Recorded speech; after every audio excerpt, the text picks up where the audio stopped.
कि यहाँ नरेंद्र खिचड़ जी का घर है, वहाँ सुंडा जी का घर है, और नरेंद्र खिचड़ जी उनकी बेटी नीलम जो हैं वो यहाँ की वार्ड पार्षद हैं, और उन्होंने समस्याएं ध्यान से सुनी और उन्होंने कहा कि अगर जन को समस्याएं हैं, अगर जनता को समस्याएं हैं तो वो उनके समाधान के लिए पूरा प्रयास करेंगे। उन्होंने अपना वक्त दिया हमें, इसके लिए हम उनके बहुत आभारी हैं। काफी लोग यहाँ पे पहुंचे, तो क्या क्या समस्या लेके यहाँ पे पहुंचे? समस्या एक ये थी कि 2-3 सालों से लगातार यहाँ के रिको कॉलोनी के जो लोग हैं वो कोशिश कर रहे हैं कि यहाँ जो पानी इकट्ठा होता है और जो नाली की व्यवस्था है वो बड़ी ही गंदी है, तो उस समस्या से निदान पाने के लिए यहाँ पे उनको बुलाया गया। दूसरी समस्या ये थी कि यहाँ नरेंद्र खिचड़ जी का घर है, वहाँ सुंडा जी का घर है, और नरेंद्र खिचड़ जी उनकी बेटी नीलम जो हैं वो यहाँ की वार्ड पार्षद हैं। उसके बावजूद भी उनके घर के पास में ये पार्क है। इस पार्क की स्थिति ऐसी है, यहाँ 3-3 फुट तक पानी भरा हुआ है पूरे पार्क में, जिससे मच्छर पैदा होते हैं, बदबू आती है, परेशान हैं पूरे पार्क के आसपास रहने वाले लोग। ये भाई साहब भी पार्क, ये घर के पास रहते हैं, घर के पूरे वक्त खिड़कियाँ बंद रखते हैं सिर्फ बदबू के कारण। ये बताएंगे? तो मेरा खुद का बच्चा है, वो अभी पिछले दिनों डेंगू और मलेरिया से बीमार हो गया था और एडमिट 2 बार एडमिट रहा है। क्या हुआ? और हॉस्पिटल एक बार फिर से बताइए सर। डेंगू और मलेरिया के कारण 2 बार इधर एडमिट भी रहा है हॉस्पिटल में। क्या नाम आपका? मेरा नाम अभिलाष वर्मा है। और यहाँ पे, और मेरे ही बच्चे की बात नहीं, और यहाँ पे जितने छोटे बच्चे हैं करीब सबके मलेरिया हुआ है। बाहर नहीं खेल सकते वो, इतने मतलब इस गंदगी की वजह से कई बीमारियों का सामना करना पड़ा आपको। सामना करना पड़ता है। और ये कि मेन चीज़ ये कि अब घर के सामने होता है, नाली की प्रॉपर सुविधा नहीं है, अगर पार्क की सुविधा नहीं है, तो फिर समझ रहे हो ना, ये जो पोर्च कॉलोनी थी जितनी जो पार्क खेलने के लिए काम आना चाहिए था, आपने देखा होगा वो वीडियो, आपने देखा है नहीं? जी बिल्कुल देखा मैंने। देखा है, तो ऐसा मेरे हिसाब से पूरे झुंझुनू में शायद ये है कि इधर इतना है। तो कभी कर्मचारियों को अवगत नहीं कराया कि हमने आपने? सब कर्मचारियों को, रिको में भी काफी कर्मचारी आए हैं यहाँ पे ट्रांसफर होकर, सबको अवगत कराया इसके रिगार्डिंग। जब सांसद, कलेक्ट्रेट में भी हमने इसके रिगार्डिंग, सांसद ही अपने स्कूल का गंदा पानी छोड़ रहा हो तब उसके ऊपर कार्रवाई कौन करेगा? आप बताइए। जब वहाँ की जो वार्ड पार्षद हो, उसकी वो जब पानी छोड़ रही हो, उसका हमने 5 साल में, पिछले 5 सालों में नीलम जो हमारी वार्ड पार्षद हैं, जो नरेंद्र खिचड़ जी की बेटी है, उनकी शक्ल नहीं देखी पिछले 5 साल से। किस बात के लिए हमने वोट दिए थे हमें नहीं पता। ये घर है उनका, और वो आपकी समस्या का समाधान कोई नहीं करता तो फिर वोट क्यों देते हो आप? वोट देते हैं उस वक्त ये सब नहीं दिखता, तब वही बात है ना, वोट तो उसी को देते हैं जो अपने लिए लड़ता है। बात वो है ही नहीं ना। बात ये है कि जो वोट दिए जा रहे हैं लोगों के द्वारा, जाति धर्म इन सब को देखकर जब तक वोट दिए जाएंगे, जब तक यूं होगी बड़े चेहरों को वोट दिए जाएं। एक बार हमारे यहाँ राजेश बाबल जी जीते थे। अच्छा। उनका ना तो इस वार्ड में घर है, ना वो कभी जीते, तब आए, जीतने के बाद में वो कहाँ गए कहाँ नहीं गए, आज तक उन्होंने रिको की तरफ मुंह नहीं किया वापिस। ऐसा व्यक्ति जो यहाँ रहता नहीं है वो यहाँ की समस्या क्या जानेगा? तो जो व्यक्ति यहाँ का हो हम उसे चुने, सही व्यक्ति को वोट देते तो बिल्कुल होता।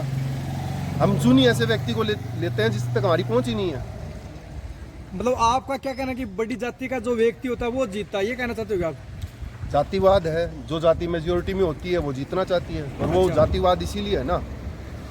मतलब अच्छे कैंडिडेट को सपोर्ट नहीं करते, अच्छे कैंडिडेट को सपोर्ट नहीं किया जाता, अपनी जाति का वो उसी को सपोर्ट करते हैं। जो पैसे वाला होगा, जो समाज में तबका रखता होगा, वही चुनाव लड़ता है यार, वही चुनाव जीतता है, उस तक आम आदमी की पहुंच हो ही नहीं सकती। तो जब आम आदमी चुनाव लड़ेगा और आम आदमी वोट देगा, तभी आम आदमी तक पहुंच सकता है। आप ऊपर वाले राजा के पास में, नीचे जो आम भिखारी सड़क पे रहता है, और उससे राजा रंग का क्या संबंध है?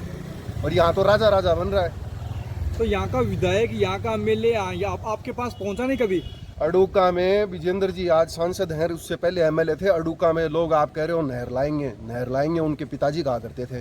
अडुका में टंकी पे चढ़े हुए हैं लोग पानी के लिए। अब बताओ, अडुका गांव में जहाँ के वो एमएलए हैं, जिस गांव के सांसद हैं अडुका के, वहाँ के लोगों को पानी नहीं मिला, उस परिवार को वोट दे रहे हैं हम।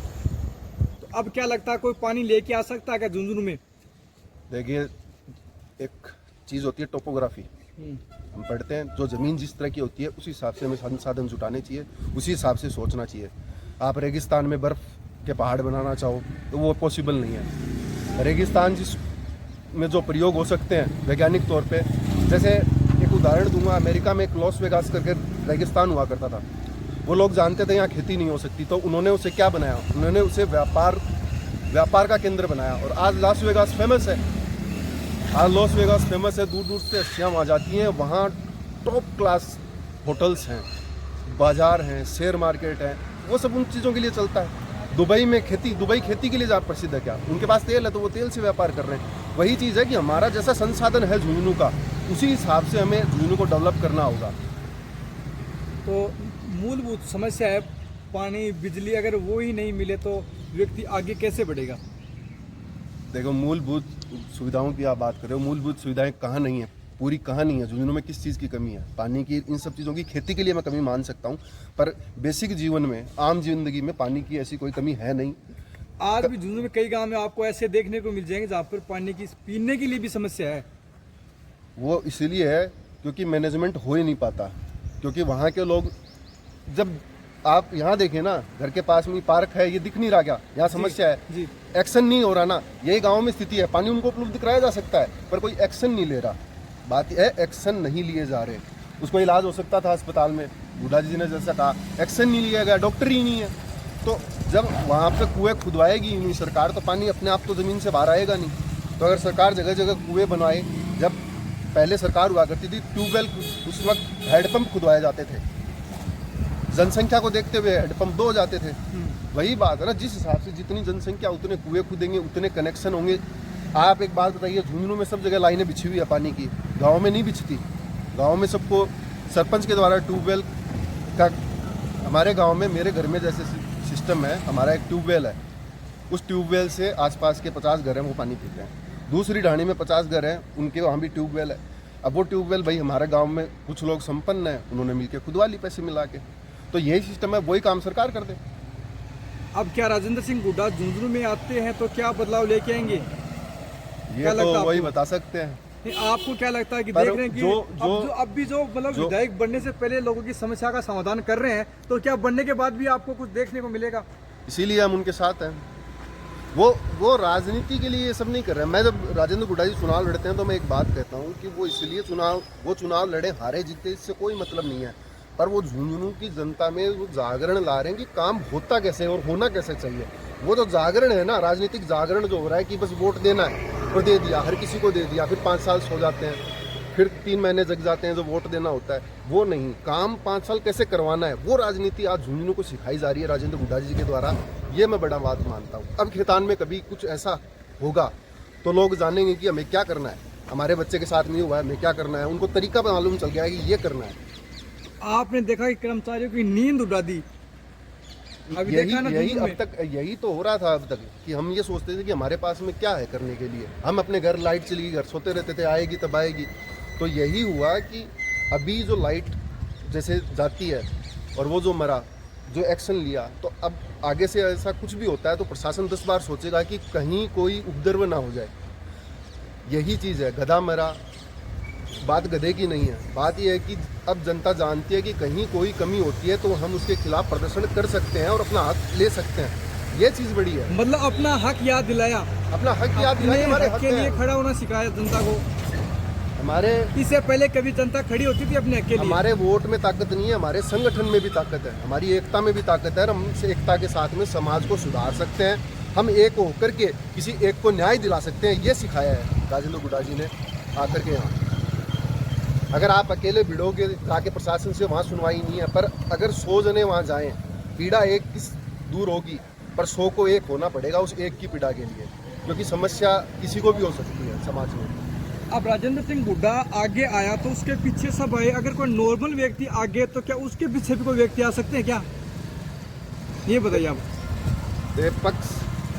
जब पक्ष अच्छा होता है तो विपक्ष भी अच्छा होता है। कोई नॉर्मल व्यक्ति अगर आगे आए तो अकेला ही रहता है, उनके पीछे कोई आता ही नहीं है। आपने बहुत बार देखा होगा ऐसा। नहीं, मैंने पिछले विधानसभा में चुनाव लड़ा था, मुझे जिन 458 लोगों ने मुझे वोट दिया, अच्छा, मैं बड़ा ही खुश हूँ और उनको बहुत ही शुक्रिया करना चाहता हूँ कि उन्होंने मेरी भावनाओं के साथ में मेरा साथ दिया, मेरी विचारधारा के साथ मेरा साथ दिया।